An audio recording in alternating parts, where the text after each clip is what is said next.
The United States is working in the development of a 65-ton Trident II nuclear ballistic missile. The goal is to develop a weapon that within 2 minutes will travel at more than 20,000 feet per second. The missile will be able to travel for thousands of miles and hit anywhere on Earth in 1 hour. It will carry at least 4 nuclear warheads, which can travel as fast as 13,000 miles per hour. Russia's strategic missile forces are preparing 2 test launches of heavy R-36M2 Voyevoda SS-18 Satan intercontinental ballistic missiles. Hundreds of civilians have been killed in the last few weeks in Afghanistan. Even U.S. puppet Hamid Karzai has criticized his Western allies for what he called their extreme use of force. Karzai stated that Afghan lives are not cheap. The slaughter in Iraq continues, with an average of 100 violent deaths reported daily. Unreported violent deaths could be much higher. The U.S. carries out an average of 75 to 100 airstrikes a day in Iraq and Afghanistan. These airstrikes go unreported in the corporate media. Yeah, another second. Other people coming out of the mosque right now. Hey! Hey!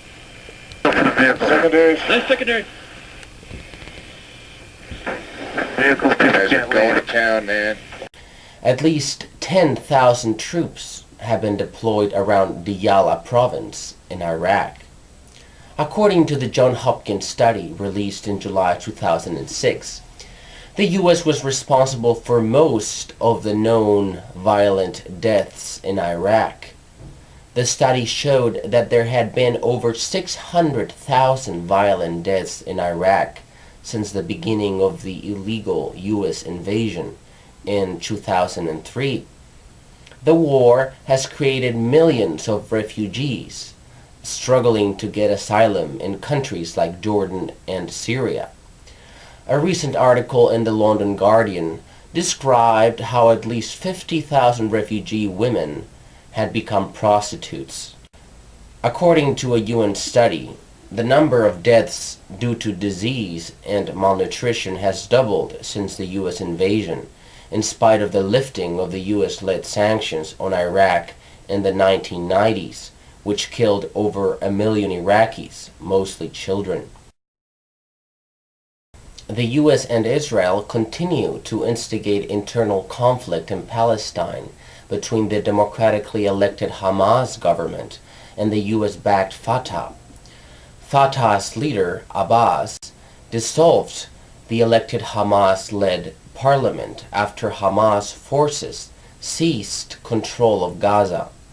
Hamas officials are denouncing Abbas for agreeing to a meeting with Israeli Prime Minister Ehud Olmert in Egypt. After Hamas won the Palestinian election in 2006, the U.S. and Israel proceeded to economically strangulate the Palestinians for voting the wrong way. A top official said Hamas would enter a ceasefire with Israel if the Israeli military halted operations in Gaza and the West Bank. The offer came as Israel launched its first attacks in Gaza since the Hamas takeover, killing several people. Israel's High Court has rejected a motion for immediate entry of all Gaza residents in need of life-saving medical attention, a move that's been criticized by human rights organizations. In New Orleans, a new study shows the city death rate has risen nearly 50% since Hurricane Katrina. The study is the first to track the mortality rates of both evacuees and remaining residents. Researchers attribute the increase to the lack of health care for low-income residents, regardless of whether they lived or stayed in New Orleans. The CIA is preparing to declassify hundreds of documents that details some of its most infamous and illegal operations. The records are believed to cover the period from the 1950s to the 1970s. They include details on domestic spying, infiltrating leftist groups, drug tests on U.S. citizens, and assassination plots against foreign leaders. In advance of the release, the National Security Archive has published a new set of documents revealing the Ford administration was concerned about the document's eventual disclosure. In a memo to Ford, then Secretary of State Henry Kissinger said a 1974 article by the investigative journalist Seymour Hersh on the CIA's infiltration of anti-war groups was just the tip of the iceberg. Kissinger also warned that blood will flow if several other operations were exposed, including the Kennedy administration's attempts to assassinate Cuban President Fidel Castro. Kissinger says former Attorney General Robert Kennedy personally managed the assassination plot. Announcing the release on Thursday, CIA Director Michael Hayden said, quote, "Most of it is unflattering, but it is CIA's history."